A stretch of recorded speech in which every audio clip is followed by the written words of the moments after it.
The Xbox Microsoft event has finally been confirmed, and it looks like Microsoft is set to have an unbelievable year in gaming in the year 2023. Now the true competition can begin. Even without the Activision Blizzard deal, Microsoft looks set to place the Xbox has no games meme in the dust. Just a few days into 2023, Xbox had the industry's attention with a rumor of a potential event coming soon. Almost as soon as the rumor began, Microsoft confirmed that they will indeed have an event starting at 12 p.m., 3 o'clock Eastern Time, appearing on YouTube and Twitch. As it becomes clear, barring some global natural catastrophe, Xbox is certain to have a better year than previous years. Some YouTubers are running frantically to try to squeeze out as many negative videos as they can about Xbox before the clock runs out. Keep in mind, it's not just the usual Xbox haters that's doing this, it's also YouTubers that have channels that's supposedly dedicated to Xbox or Microsoft in general. Like Alana Pierce says, bad news gets more clicks than positive news. But it's a mostly weekly show where I talk about all of the good news to come out of video games, because there are certainly enough people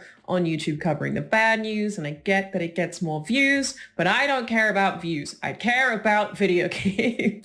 And clickbait chasing YouTubers are beginning to realize if Redfall and Starfield turn out to be great games, it could be a very long time before they can cash in on any clickbait negative news when it comes to Microsoft. This is especially true if Microsoft can close the ABK deal immediately after 2 successful game launches. There are actually YouTubers who are trying to put a negative spin on the fact that Starfield will have its own reveal show. In what universe can that possibly be a sign of something negative?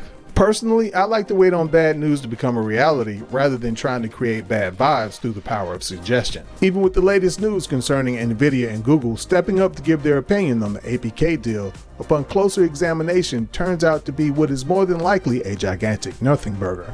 Nvidia has made it clear that they don't have a problem with the deal in general, they just want to make sure that games such as World of Warcraft, which is played on PC, continues to be accessible by PC gamers even if they don't have Game Pass. I also think it's worth mentioning that Nvidia also competes in cloud gaming. But when it comes to Google, they're more than likely concerned about mobile gaming. The problem is regulators already have their sights set on both Google and Apple as 2 companies who are attempting to monopolize mobile gaming by doing all they can to block out competitors, so good luck with that.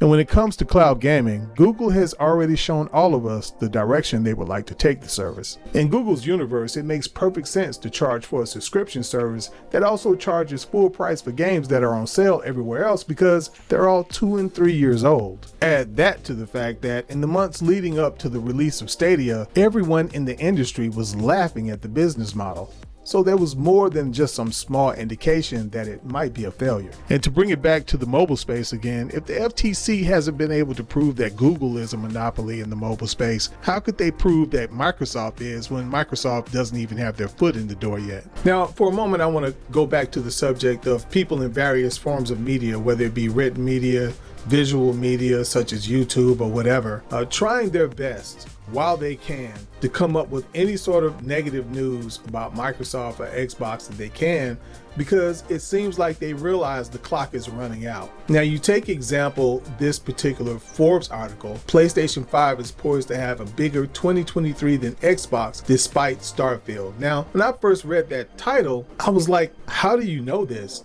And secondly, the vibe that I get from that title is, in order for one of these companies to do well, the other has to fail, which I categorically disagree with. I disagree with even the mere suggestion of it. In fact, as a gamer, the ideal 2023 for me is for both of these companies to do so well that at the end of the year, when it's all said and done, it's very difficult to tell which one did better than the other. In fact, you know what? I hear a lot of people voicing an opinion that I slightly disagree with, and that is that both of these companies need to try to focus on making games more like the other to round out their portfolio. Now, I don't totally disagree with that, because I'm not saying occasionally I wouldn't like to see PlayStation make a game similar to Gears of War or Halo, or make some of their racing games similar to the racing games that Microsoft made, because to my opinion, Microsoft's racing games, especially of late, are better. And I'm not saying that I would not like to see Microsoft make games like God of War or The Last of Us. That's not what I'm saying at all. What I would like to see, for example, from Microsoft, I would like to see them make more games like Gears of War, more games like Halo, but just totally different properties totally different video games with totally different characters, with totally different lore and totally different settings. I mean, personally, I don't want Microsoft to start getting too much into creating games that veer too far away from the action and that may leave gamers in games having to deal with not only the bad guys, but personal relationships as well. So even if they make a third-person game that sort of, looks like something that PlayStation may have made, I wouldn't want them to create too much dialogue. I mean, even if you look at the most recent God of War, I personally, and I felt that the game was a fantastic game. I really enjoyed playing it, but I wasn't alone. And when I was playing it, I wasn't sure how many other people may have felt this way, but a lot of people seem to agree that there was a little bit too much talking in the game and also a little bit too much dead time where, someone would say something and then before the next character would respond, there would be like this big gap in time and you're just kind of sitting there looking at your monitor or your television screen, wondering if the game just froze up. Anyway, I'm starting to veer slightly off topic. So let's take a look at what Paul Tassi has to say here in this Forbes article. So we won't go over the first paragraph because basically what he's saying, what you've already heard, and that is that Xbox is set to have a great year in 2023. But below here, he says, however, despite 2023 turning out some potentially big games for Xbox, it feels like PlayStation could end up having as big of a year, if not a bigger one anyway. I'm not talking about console sales. That one is already a given because PlayStation 5 supply is up and will only help increase its existing lead over Xbox consoles. I'm talking about exclusives. That's not exactly news because right after the ABK deal was announced, when it became clear that Microsoft was going to try to buy Activision Blizzard, there was already reports out saying that the way PlayStation was responding to it was they were going around to all of the developers trying to make a deal. Now, as much as PlayStation does this sort of thing, according to some of the reports, they were doing it even more so after that announcement came out. So yeah, because of the way PlayStation locks down exclusives, they probably are going to have more exclusive deals, third-party exclusive deals. We have to remember a large part of PlayStation's success does not come from its in-house exclusives like God of War. It comes from outside games. One of the games that has brought PlayStation more money than a lot of its in-house games is Minecraft. Minecraft is owned by Microsoft. That's just an example. Call of Duty has always made more money than the games that PlayStation has made in its own studios. FIFA has always made more money for PlayStation than the games that PlayStation has made in its own studios. So if they end up with more exclusives than Xbox, and they end up making more money as a result of those exclusives than Xbox, that won't exactly be an impressive feat. Now in this next paragraph, I'm not going to get too deep into it because he doesn't really say anything of any great interest, but he did say one thing I thought was a little bit sus. He says that when he tells people that Forza Motorsport is a niche game, they get upset. And I'm like, who gets upset about that? Because everyone, but particularly racing simulators, that's common knowledge that those are niche games. Gran Turismo is a niche game, or Gran Turismo, however you pronounce it. It's a niche game. And I haven't played that game in many years. I bought that game years ago. I may have played it a few times, but that was it. I didn't play it that much. The only debate I remember about racing games is that people were saying that a racing game, even though it's niche, everyone agreed that it was niche, but they were saying even though it's niche, it still should be a game that should be considered for Game of the Year. And mainly people were talking about Forza, not more Motorsport, but just Forza. And that was it. Down a little further, he says Redfall, meanwhile, has a lot to prove. While Arcane always makes solid games, early footage did not look amazing, and we've seen perilously little from it so far. A recent interview has its creative director pitching it as Arcane's take on Far Cry, which I think is actually a turnoff for many players at this point. Now, a few things on this. The writer of this article, Mr. Tassi, is obviously ignoring the fact that since the last interview of the devs for this game, the interest in it has picked up immensely. And also, you notice here, he simply says that the creative director compared the game to Far Cry. He just said Far Cry in general, but that's not true. He said the game was similar to Far Cry 2.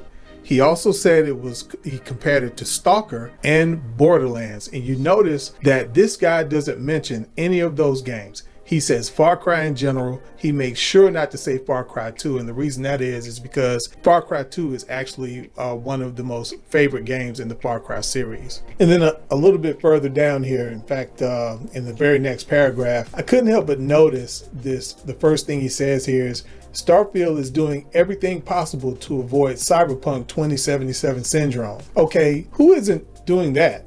As far as developers, ever since the incident with Cyberpunk went down, every time a developer delays a game now, even though it was common in the industry for games to be delayed, but ever since that went down with Cyberpunk, every time a developer delays a game now, people always refer to it as a situation where the developers are trying hard not to be the next Cyberpunk.